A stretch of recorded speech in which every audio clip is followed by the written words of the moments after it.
In the late 1930s, as Japan expanded across East Asia, its leaders saw themselves as inheritors of destiny. The empire had risen from isolation to industrial power in just a few decades. Victories in the Russo-Japanese War and the invasion of China seemed to prove a divine inevitability. The Japanese High Command believed they were a people chosen to dominate the Pacific. To them, America was powerful. Yes, but soft, distracted, wealthy beyond measure, yet too decadent to endure hardship. They had studied the Americans, admired their industry, and yet quietly dismissed their will.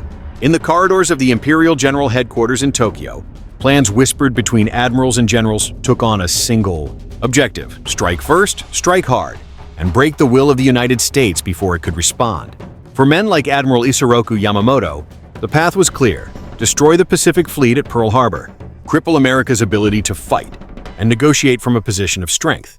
It was a gamble built not on arrogance alone, but on necessity. Japan's oil reserves could last perhaps 2 years at wartime consumption.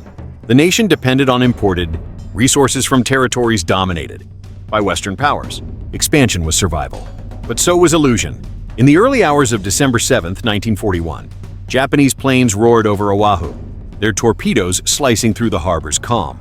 Battleships erupted into flame. Columns of smoke clawed at the sky.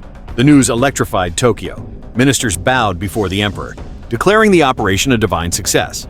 Newspapers proclaimed the dawn of a new era. America, the giant across the Pacific, had been struck down in one blow. Officers toasted victory. The emperor remained silent. In that silence, some saw triumph. Others, like Yamamoto, saw the first shadow of what was coming. "I fear," he said, "all we have done is to awaken a sleeping giant and fill him with a terrible resolve." At first, his words were regarded as poetic pessimism. After all, the early months of 1942 were a cascade of Japanese victories. The Philippines fell. Singapore surrendered. The rising sun flag fluttered from Burma to the Dutch East Indies. The Japanese High Command believed their plan had worked. They had seized an empire of resources and driven Western powers into retreat. But behind the celebrations, small cracks appeared, cracks invisible to most, but undeniable to those who read reports from the front lines. Fuel consumption was double what they had predicted. Supply lines stretched thin across an ocean of coral and storms. The Americans, though reeling, had not sued for peace. Instead, they were mobilizing. By March 1942, intelligence intercepts spoke of an industrial mobilization unmatched in history. In Washington, Roosevelt had declared the nation's factories as the arsenal of democracy. For the Japanese High Command, those words carried a weight they did not yet comprehend. The Americans were turning their automobile plants into aircraft assembly lines, their civilian shipyards into naval production sites. Workers labored day and night in 3 shifts. While Japan relied on a handful of shipyards and limited steel, the United States could outproduce the entire Axis combined. But in Tokyo, the illusion of control persisted. In April, when a small group of American bombers, led by James Doolittle, raided Tokyo itself, the physical damage was minimal. Yet the psychological impact was immense. For the first time, the Japanese people saw that their home islands were not beyond reach. Within the High Command, arguments flared. Some demanded a stronger defense of the home islands. Others saw the raid as a provocation to draw the Americans into a trap. The plan that emerged would lead to one of history's pivotal battles, Midway. Japan intended to destroy what remained of the American carrier force, seize the Midway Atoll, and force the U.S. into negotiations. The operation was daring, but also built on flawed intelligence. Japanese planners assumed American morale was broken. They believed their code systems secure. They did not know that American cryptanalysts, working tirelessly in cramped rooms at Pearl Harbor and Washington, had already broken parts of their naval codes. The Americans knew Midway was the target. They were waiting. June 1942, the first waves of aircraft launched into the blue Pacific sky. For the Japanese High Command, the battle began as expected. Their reconnaissance reported minimal American presence. Orders flowed with confidence. But within hours, chaos unfolded. American dive bombers struck with precision, catching the Japanese carriers mid-deck, refueling and rearming their planes. Explosions tore through Akagi, Kaga, Soryu, and Hiryu, 4 of Japan's frontline carriers, crewed by its most experienced pilots, were lost within a single day. In Tokyo, the first reports were vague, even censored. For days, the truth was softened. But when it reached the High Command, the silence was heavy. The naval staff gathered around maps, their eyes fixed on the red markers where the carriers had once been. Yamamoto's face, usually calm, was pale with exhaustion. They had not just lost ships, they had lost irreplaceable pilots and aircraft. The Americans, whose will they had questioned, had met them blow for blow and learned faster than anyone thought possible. Still, public optimism continued. Newspapers emphasized Japanese valor and strategic withdrawals. The illusion endured, though cracks widened. Inside the Navy, officers began to admit what they would never say aloud. Japan's industrial capacity could not replace losses at the same rate as the United States. Each lost carrier meant years of rebuilding. Each fallen pilot, a year of training undone. America was already producing aircraft in the thousands, ships in the dozens every month. Japan's total industrial output for an entire year could barely match a single American quarter. Yamamoto, traveling with the fleet, began to sense the tide turning. He understood that Japan's best chance had passed, yet pride and duty compelled continuation. The Army still held vast territories. The Navy sought new victories to regain momentum. And so the Empire pushed forward to Guadalcanal. There, on a narrow strip of jungle and mud, the myth of Japanese invincibility would begin to collapse. The battle for Guadalcanal was brutal, fought not only with weapons, but with hunger, disease, and exhaustion.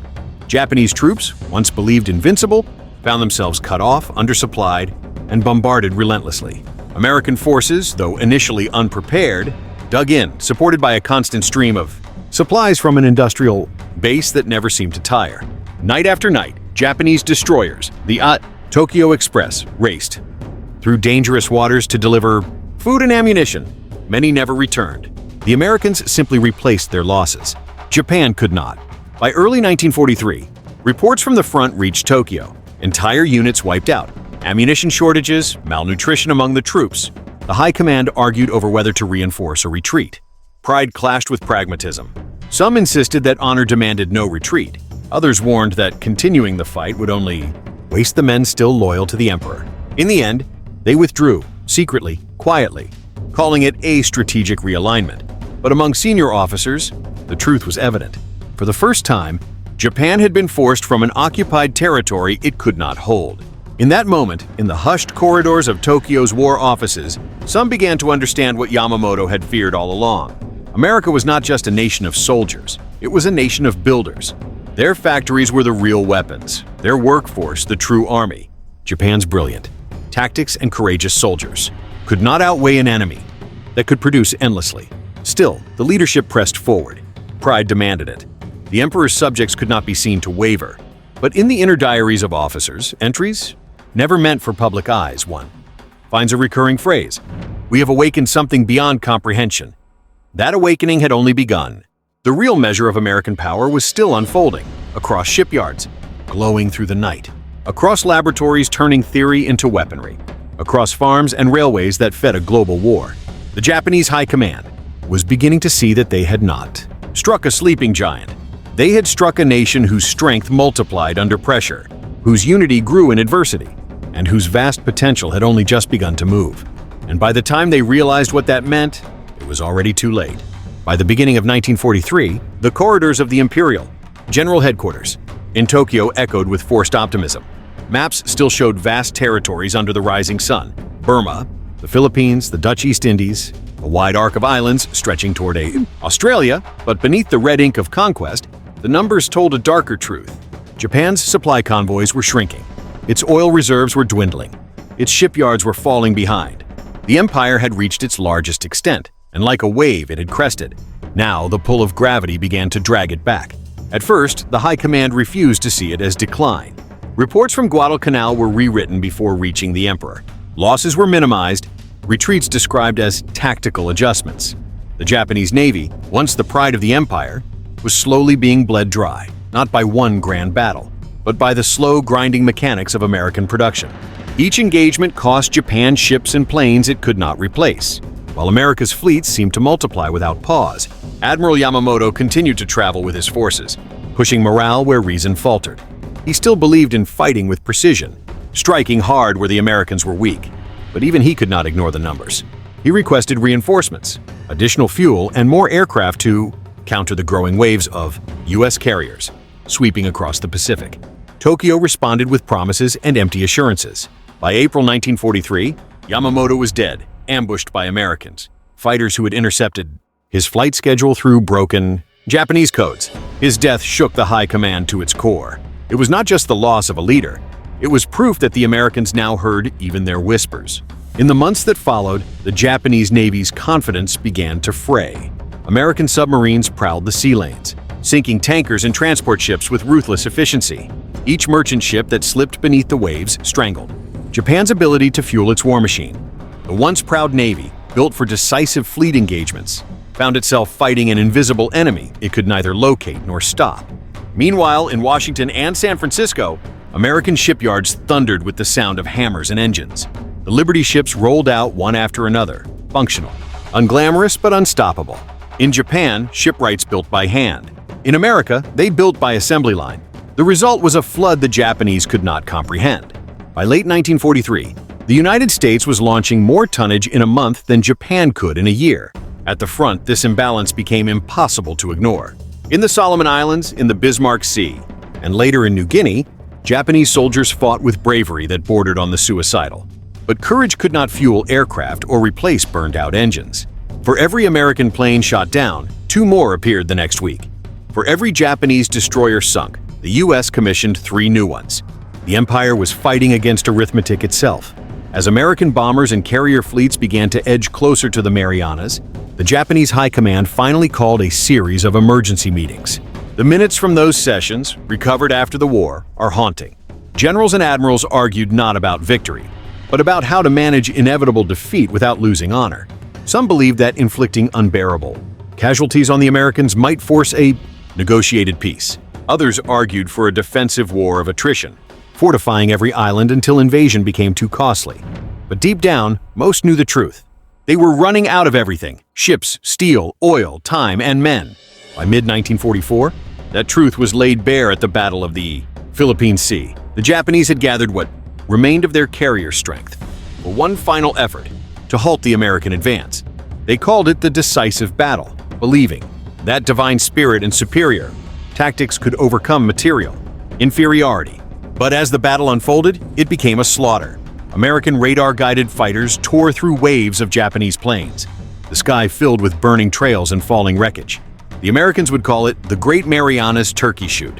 Over 600 Japanese aircraft were destroyed. Entire squadrons of irreplaceable pilots vanished in a single day. When news of the defeat reached Tokyo, the mood within the high command was funereal.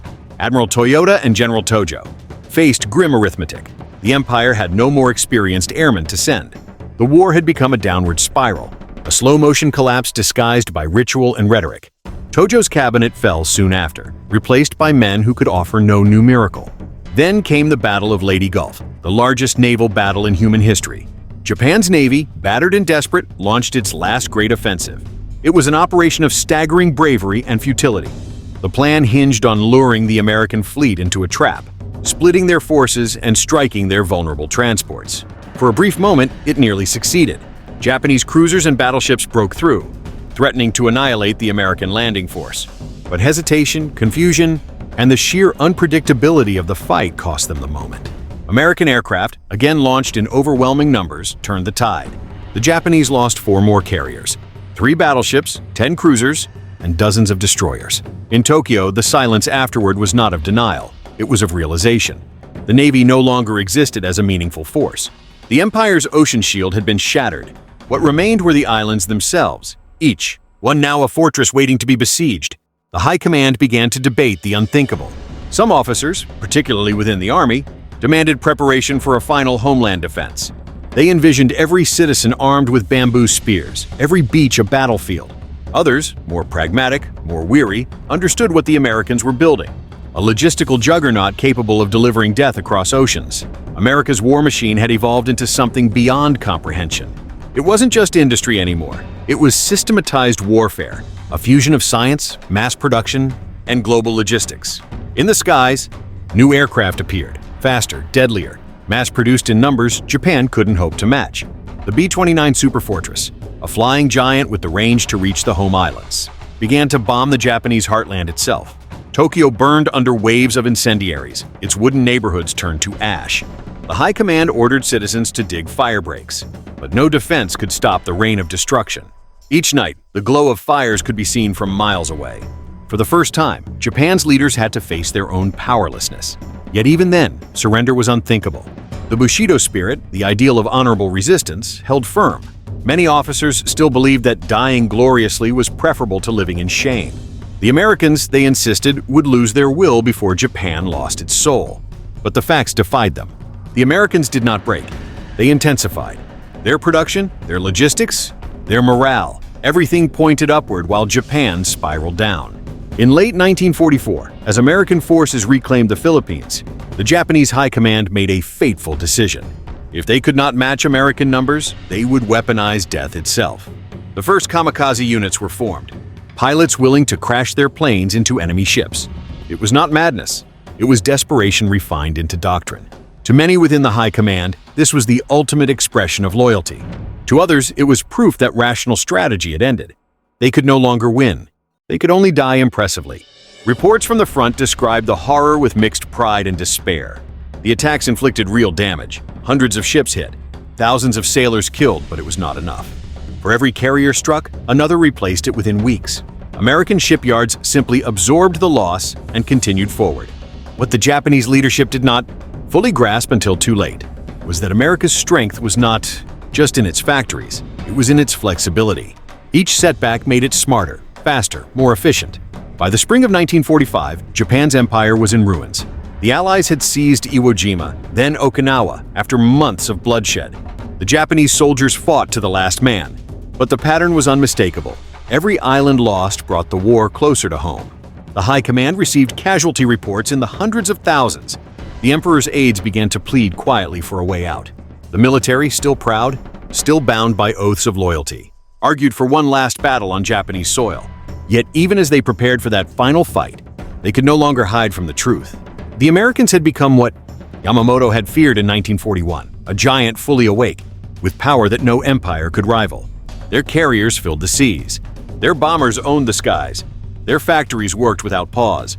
And as the summer of 1945 approached, the Japanese High Command faced the most devastating reckoning in their nation's history.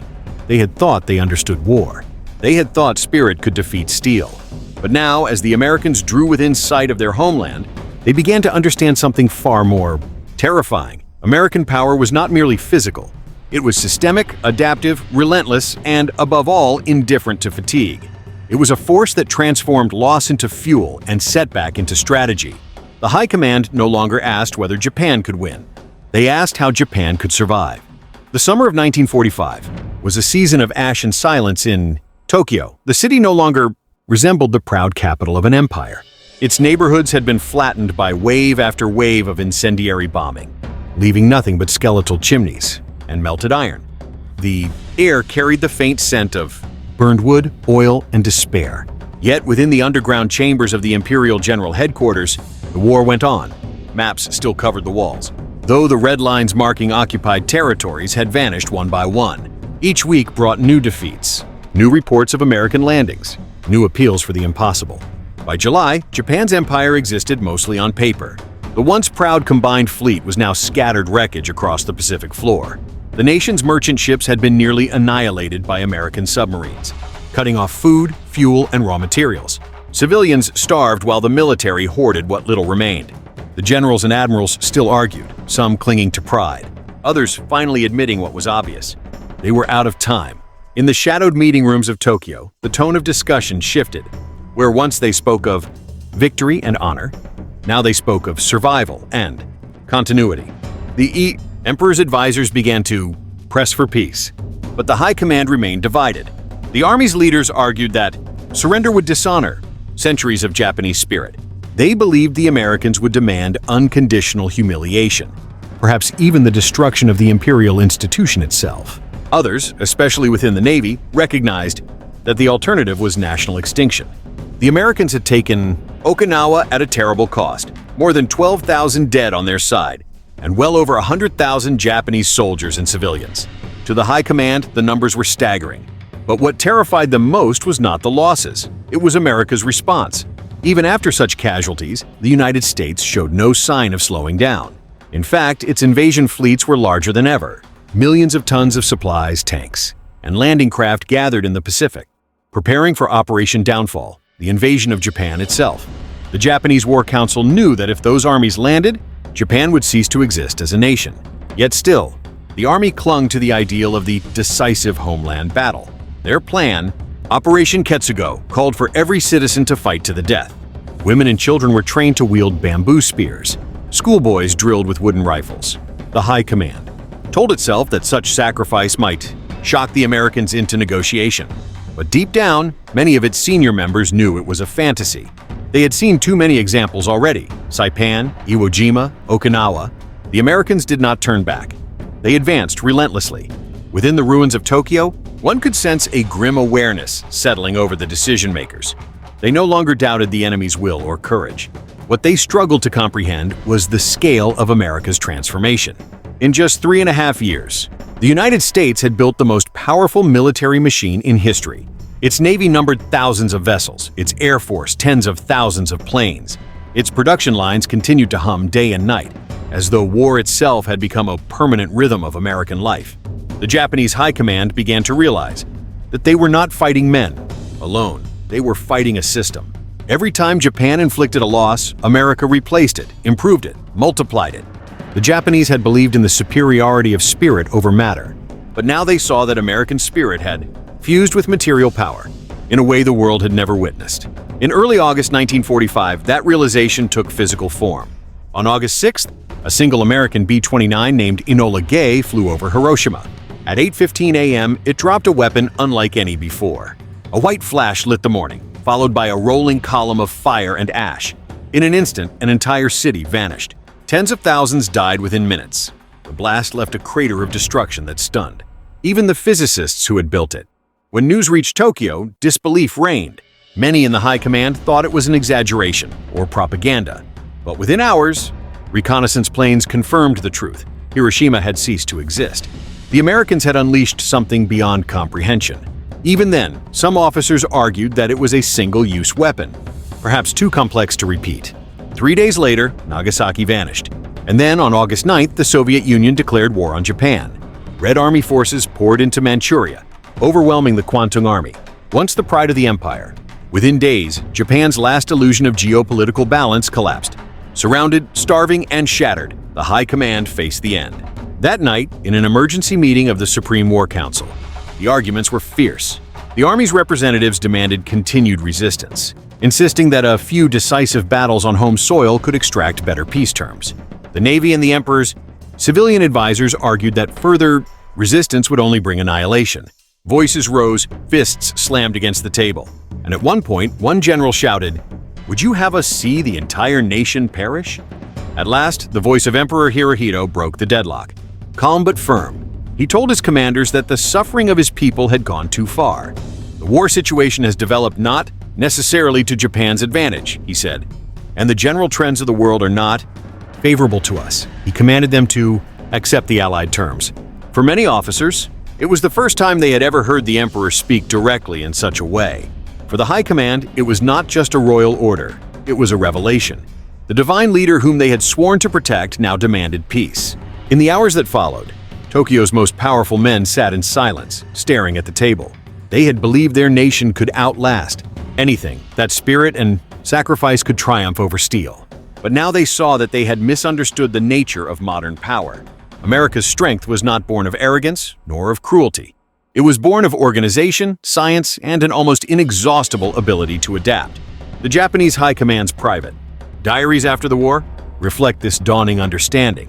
Admiral Toyota later wrote, "We believed the Americans lacked endurance. We were wrong. They possessed endurance beyond our imagination." General Anami, before his death, confessed to aides that the Americans fought with machines, yes, but also with a unity of will that even our soldiers could not equal. On August 15, 1945, the Emperor's surrender broadcast echoed across a nation in ruins. In living rooms, temples, and refugee shelters, millions knelt in silence as the divine voice trembled through the static. He did not use the word surrender. He spoke of enduring the unendurable. For the Japanese High Command, it was both a mercy and a judgment. In the weeks that followed, Allied occupation forces landed on Japanese soil. General Douglas MacArthur arrived in Tokyo to oversee the surrender. The once feared officers of the Imperial Army now bowed before men they had called soft only 4 years earlier. They saw American soldiers distribute food to starving children, repair bridges, rebuild hospitals. They watched as the conquerors began not with punishment, but with reconstruction. And in that moment, they saw a different kind of power, one that could destroy utterly, yet choose to rebuild. Years later, as Japan rose again from the ashes, many surviving members of the wartime leadership spoke openly about what they had learned. Former naval officers admitted that they had never truly grasped the scale of America's industrial might. Army generals reflected that they had underestimated the unity of a democratic society under pressure. What they once saw as American softness was in fact resilience. What they mistook for hesitation was deliberation. In their private writings, some described the war as a lesson written in steel and fire, a warning about the danger of arrogance and the futility of underestimating a nation's potential when driven by purpose. America's power had not been a mere sum of its weapons or its factories. It was a reflection of its entire structure, its openness to innovation, its capacity to mobilize millions, and its refusal to surrender to despair. The Japanese High Command, who once believed victory could be achieved through willpower alone, finally understood that power in the modern world was not forged only in battle. It was engineered, organized, and sustained by a society that could endure longer, produce more, and learn faster. When the war ended and the American flag rose over Tokyo Bay aboard the USS Missouri, the Japanese High Command stood as silent witnesses. Some wept, some bowed, some stared blankly. Their pride dissolved into exhaustion. They had learned the lesson too late, but they had learned it nonetheless. They had awakened the sleeping giant. And in the end, they understood that the true measure of power was not fury, but endurance, not destruction, but the ability to build, to adapt, and to persist when all else failed. That understanding would shape Japan's future more than any battle ever could. The same discipline that once fueled its war machine would, in time, rebuild its cities, its economy, and its place in the world. Out of defeat came a revelation that no victory could have taught. For when the Japanese High Command finally understood American power, they did not just see their enemy's strength, they saw the blueprint for their own rebirth. And in that recognition, the last great chapter of the Pacific War quietly closed.